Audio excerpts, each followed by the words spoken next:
Hello, friends. Thanks for joining us again. My name is Mark Heinze with the Chamber of Commerce with our community update. And our special guest once again today is City of Mount Juliet Public Information Officer Justin Beasley. Good morning. Good morning. Glad to be here again in the new digs. I think you got a name for this thing, right?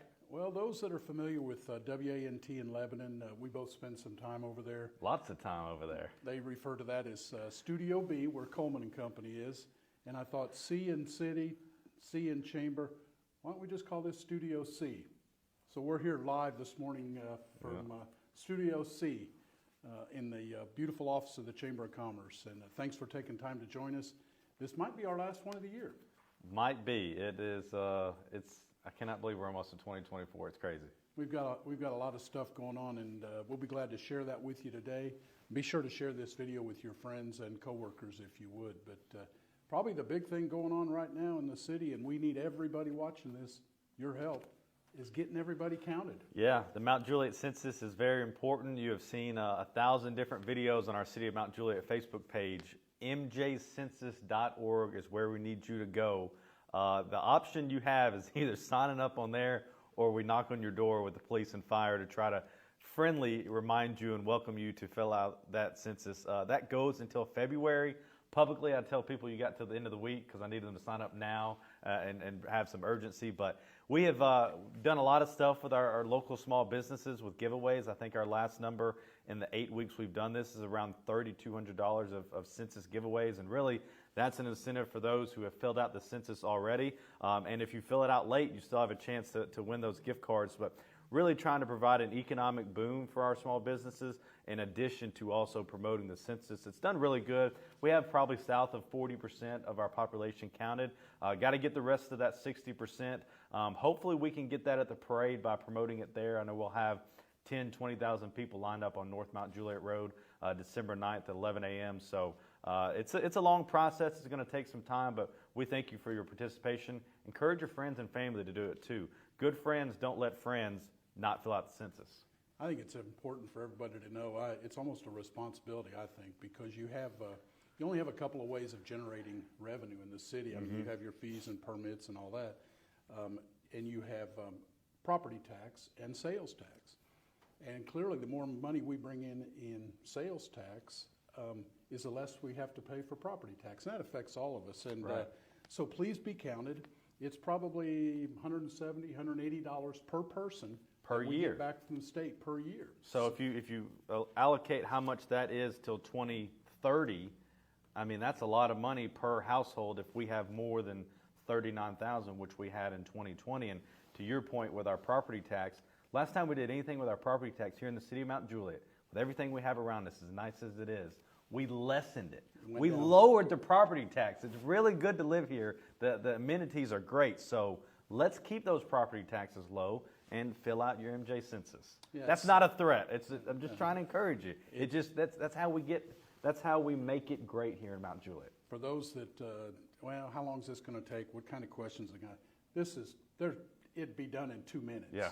It's basically name, address, how many people live in the household, and you're done. Yep. And that provides the city with money that really is due to them by the state, and it affords them the opportunity to provide a lot of the amenities and everything from streets, fire, city, courts, you name it. That money goes to help offset those real expenses. We appreciate those amenities, and this is a way that everybody can at least do that to help us out. So thanks for filling out the census. Absolutely.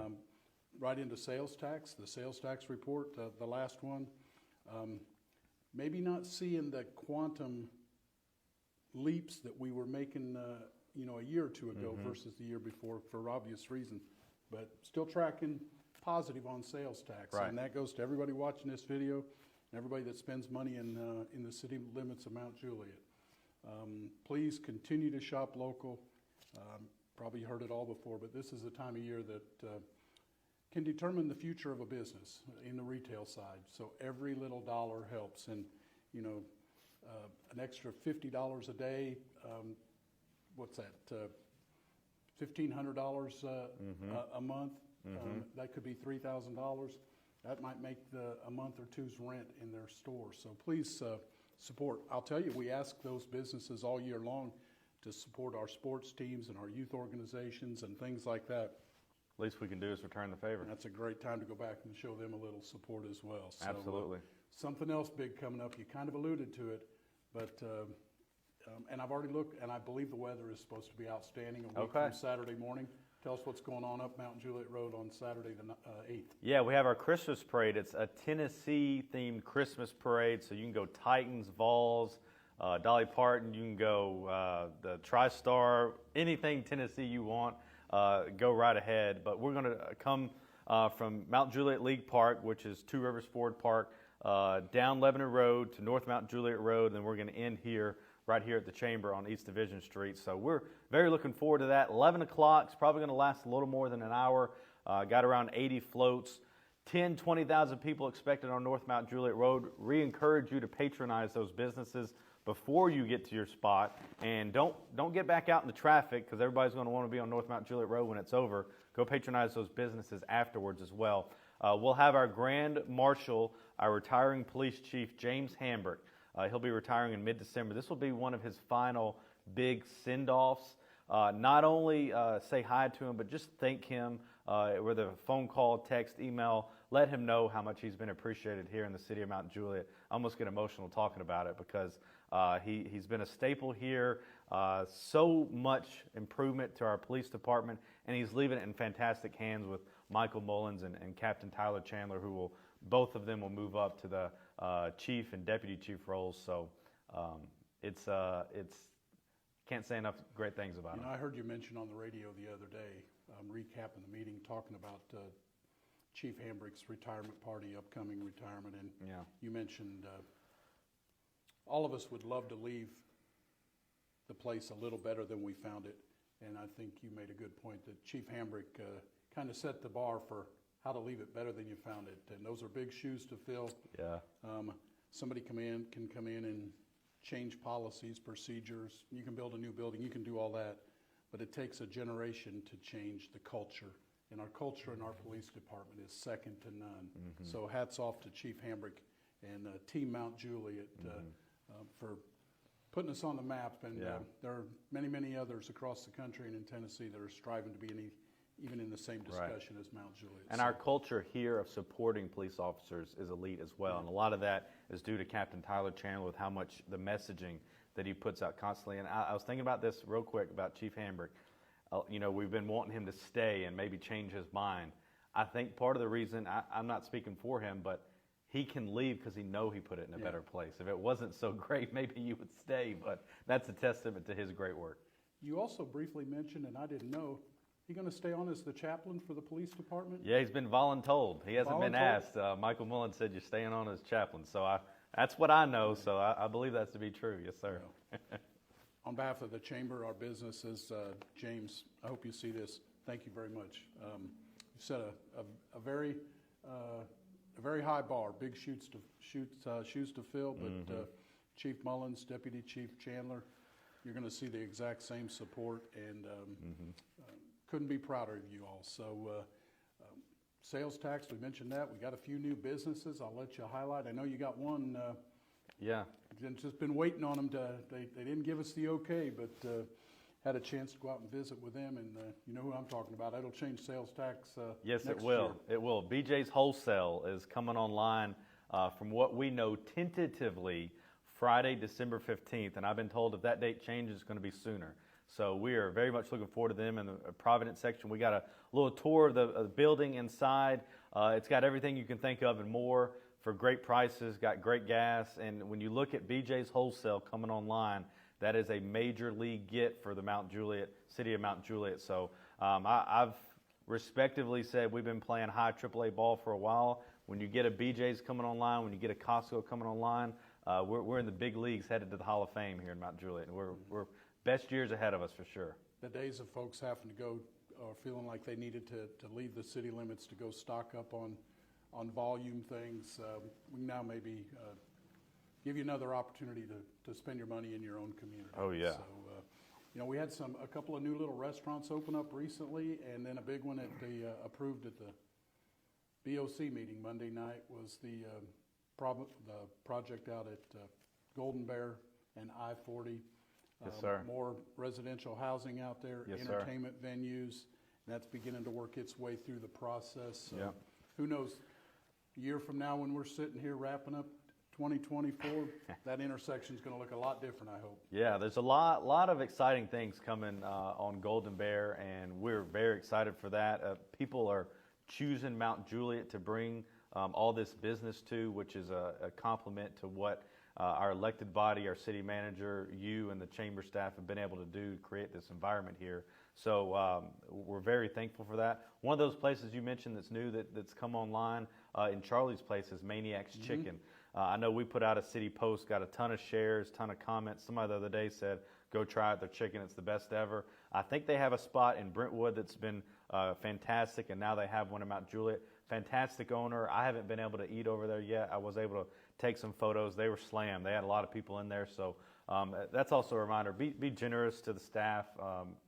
Everybody is overworked. That's just kind of the world we live in today. So be nice, tip generously, and continue to patronize those businesses locally. But Maniac's Chicken over there at Charlie's Place behind Dunkin' Donuts, it's going to be a hot spot. So get over there. You know, I meant to mention the night before the Christmas parade, a week from this Friday, on the evening of the 8th, is the clock or the Christmas tree lighting. Yes, sir. At the clock tower, and Maniacs is within, and a number of other establishments are within walking distance, literally right across the street from the clock tower. So maybe while you have your car parked, everybody's bundled up, looking for something to do.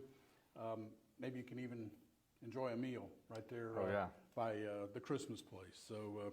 We encourage it. That's the point. That's what we wanted to do. I hope so. We mentioned the Planning Commission. We mentioned the BOC meeting. A couple of things coming up. Of course, the charities. If you have a heart to give or a heart to serve, probably no better time of year than the next month or so. There are people in need, and if you have time or talents or treasures that you'd like to share, whatever it might be, anything from seniors, the youth, disadvantaged veterans, our furry pets. There's a place to get involved and help out and maybe lighten the load over the holidays. So, and if you want to get paired up and you're not sure who to call, give Justin or I a call. We'll hook you up with. Because somebody's out there just waiting on you to maybe help take care of them a little Christmas, give them a little cheer, and promise you'll feel better too. But we had a great day yesterday. I have to put a plug into the staff. They came through in spades yesterday. Volunteers, our board members, my steady sidekick Rob Porter. I think he's been cooking sausage at our Waffle Wednesday for probably, I'd guess 20 years or so. I'm not sure, but we had a great turnout yesterday. To all of you that came by, we appreciate it. To those that wanted to come by but couldn't get away, there's always next year. So it's funny too, we were asked, now do you do this every Wednesday or every month or something? So, nope, once a year, usually the last Wednesday in November, first Wednesday in December, right in that time frame. So just a way to say thank you to so many of our investors and who can't get enough fellowship over the holidays. Rob Porter does a lot with the spaghetti in the early mornings with Rotary too. So as much good work as Rob does professionally, he is a volunteer at heart. So big shout out to Rob Porter. We love him. I'll tell you what, I've watched him cooking with the other volunteers. We're at Victory Baptist at 4:30 in the morning, and if he's not stirring pasta, he's flipping sausage patties in the kitchen. He can do it all. He and David Wright, I believe they have a baseball field named after him at the Little League Park. So this isn't anything new for Rob. He's been doing it for, his family's been out here a long time, and he has left an indelible mark on our community. No doubt. Thank you. And by the way, the sausage turned out pretty darn good. Did it? I bet it did. Call us, Rob. I hadn't heard from you in a minute. It's pretty good.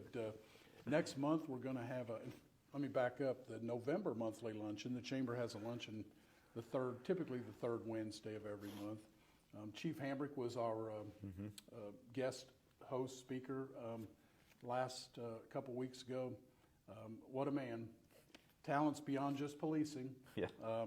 It was something. Unfortunately, it is. That's why he's leaving us. It was somewhere between a send-off or a revival or a concert. I don't know. And church all at once. He was singing, and but I did have people in tears tell me that that's the best luncheon they've ever been to. Really? So the folks you could feel the energy that day. The folks at Rutland Place Karen, Pam, Brandon, the chef, the staff, they do a really good job for us. So the next Wednesday, 2 weeks from yesterday, we'll have our final luncheon of the year at Rutland Place.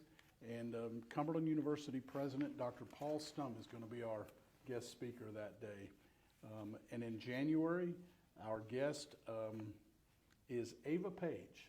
Not somebody that I knew, but a young lady that has overcome obstacles and hurdles that most of us would never imagine. Yeah. I've heard a little bit about her. Seems like I'm the only one that doesn't really know, but raised millions and millions of dollars for More than 10. $10 million, and local artist here, but I think more than that, an amazing young lady. So I'm looking forward to that in January, and then in February, our very own Mayor James Maness will be giving his annual State of the City address. So, and while we're looking at February, on Friday, February the 9th is our annual celebration where we recognize and present awards to very deserving businesses and individuals, along with a live band out at the Hilton Inn Friday, February the 9th. And this one is looking to be like nothing we've ever had before. Yeah. So you do not want to miss that. Go ahead and get on the list because it will sell out and there's a limited number of seats. So let me see. We've got a few programs coming up. Our Leading Women still have a monthly luncheon. Got a pop-up. It's a pop-up Christmas exchange. We have a Biz Boost. We're gonna, if you want to know anything about LinkedIn, we got a good program coming up with that. Let's see. Tea in Community Bucks. I'd be remiss if I didn't kind of close it up with that, but the yellow $10 certificates. If you didn't get one, and you're probably knocking yourself up the head going, what was I thinking? It's literally free money. There are no strings attached. Started on Black Friday. You could spend it, but a week before that, you could go out and collect them at the bank. Go through the bank, pick these $10 up. It's the way of the banks working together to encourage people to shop local. Yeah. And they take that in, and the business treats it like $10 in cash. This Sunday is the last day to redeem them, and then the businesses will pack that up, bring the coupons to the chamber, and the cash gets cut and delivered to the business. So you're reimbursed 100%. Everybody wins. The idea is, a $10 coupon, hopefully somebody will spend 20. Or if they were going to spend 50, now they only have to spend 40 of their own money. But another way that good folks are working hard to help you help our community. So anything else? I think we're good. We got till December 3rd on that, right? That's correct. This December Sunday 3rd. afternoon, that's right. So Well, use those bucks. he thought he was going to get out of here, but we're going to get a Baby Beasley update. Sure. Sheriff We can Baby do Bee that. this is the season of baby's birth, you know? It is. It Never is. Baby There you Jesus, go. I got what you're putting down. January 2nd is our new date. Our son, Grant, will be born that day, Lord willing. Could come before. But Brady right now, he's 18 months. We're hoping he's going to be a good big brother. My wife is popping at the seam. She's ready to deliver any minute now. Her name's Karen. So just keep us in your prayers, if you will. This QR code right here, you can actually sign up for midnight shifts to help us with two babies. I'm kidding. But we're very looking forward to adding to our family of four. So thank you for asking, Mark. One of our board members, many people know Evan Watson. He's actually our treasurer. He's Cute now baby. at home. He's adjusting to life with four people in the house now. So great time of year. It'll make Christmas that much more special for everybody involved. But I'll leave you with this. If there's something that you would like to see us cover on a monthly basis, please let one of us know, and we'll add it to the list of things that we like to share with you. It's an amazing community, and it's a joy to share what seems to be just very good news every single month. Yep. It's because of you. Thanks for joining us. See you next year.